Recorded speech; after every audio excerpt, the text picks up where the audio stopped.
Okay. So this is the introduction to digital logics. Let me just. And again, all these slides are online at that website. So to begin with, you have to understand what is the difference between analog and digital.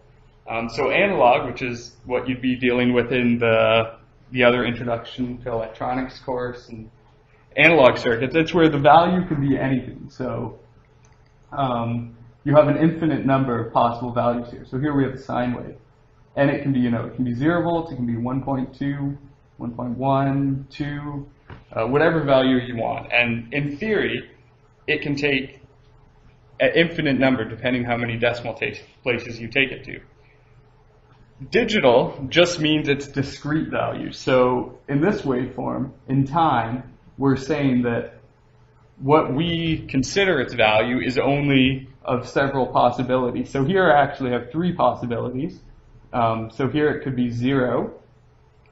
It could be this positive voltage here, or it could be this negative voltage here, but it's never in between. This state doesn't exist, we're claiming. So we're saying there's only those possibilities. And where digital comes about is literally digits, meaning fingers. And if you're counting with your fingers, you only have 10, assuming you have 10 fingers, only 10 possible units that you can count up to or through. You're either 0 or you're 1. There's no one uses half, really. So digital is very old. The abacus is an example of a digital. It's either, on this side or on that side. The in-between states mean nothing. Same with Braille is effectively a digital system. There's only certain values you can take. So a subset of digital is what we call binary. So binary is only 2 states. So the 2 states we use will either there'll be different names for them, but if we imagine a switch with a light bulb, the switch is either off or it's on, and that's it. So you can see the light bulb's off there, on there. Other names we'll give it, we might call it false when we're dealing more with the Boolean algebra. False and true, 0 and 1, so 0 being this off state, 1 being on, and low and high are other names we'll give it. But at the end of the day, it's all the same stuff, and all these 4 effectively mean the same thing as these 4.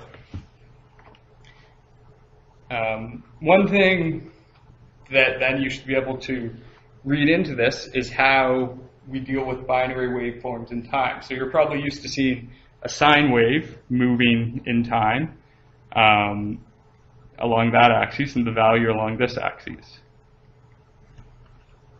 But instead with binary, it's only 2 possible states, 1 and 0. So again, we have time going this way.